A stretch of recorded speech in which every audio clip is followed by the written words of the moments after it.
শুধু ওই রাগারাগি করে আপনাদের সংকট রাস্তার জন্য রাস্তা রাস্তা কিন্তু আমি খবর আছে একটা গুরুত্ব সবসময় আমি এই বিষয়গুলো আমার পরিকল্পনা আছে, আমি কথা বলবো আপনাদের সঙ্গে, ঠিক আছে? সানা বাবা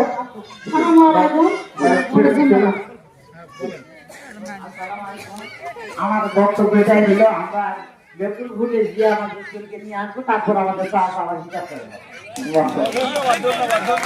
ধন্যবাদ। আর কারো প্রশ্ন আছে?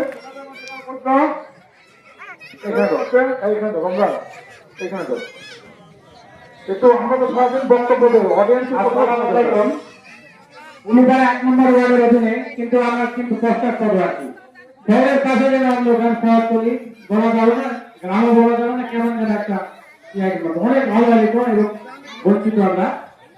তবে এখানে সরকারি কোনো প্রতিষ্ঠান গড়ে ওঠেনি। মানধারটা আমাদের স্টেডিয়াম ছিল, সেটা অপরিকল্পিত ভাবে দেখছিলাম।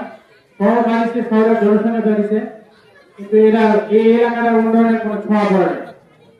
আর সুগার মিল আছে পাকিস্তান বিরোধী তৈরি হচ্ছে, এটাও সংস্কারের অভাবে একদম ইয়া হয়ে গেছে, অকেজ হয়ে যাওয়ার মতো অবস্থা। আমার দাবি, এই যে গুলুপাড়া, হাতিল গুলুপাড়া বেলাঙ্গা 5-6টা গ্রামের পানি নিষ্কাশন হয় না। সাবেক মেয়র অপরিকল্পিত ভাবে একটা ড্রেনেজ ব্যবস্থা করেছে, যেটা একদম বাতিল, তখনই মানে বাতিল যোগ্য আর কি। এই পানি নিষ্কাশনের জন্য না হওয়ার জন্য এখানে কৃষিতে বড় ধরনের আমরা মার খাওয়া যাচ্ছি। এটার একটা সুরা আছে। আমাদের ছেলেরা আমরা কেবল কথা বলতে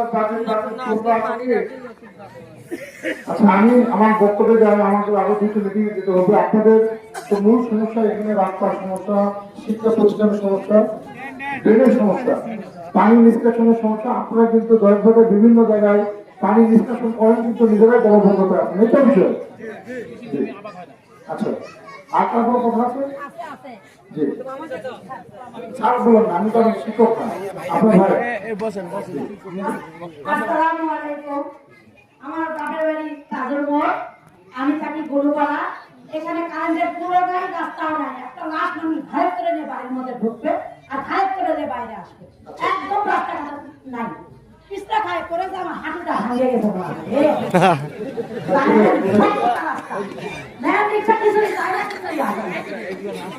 হ্যাঁ, কোনো মানুষ থাকে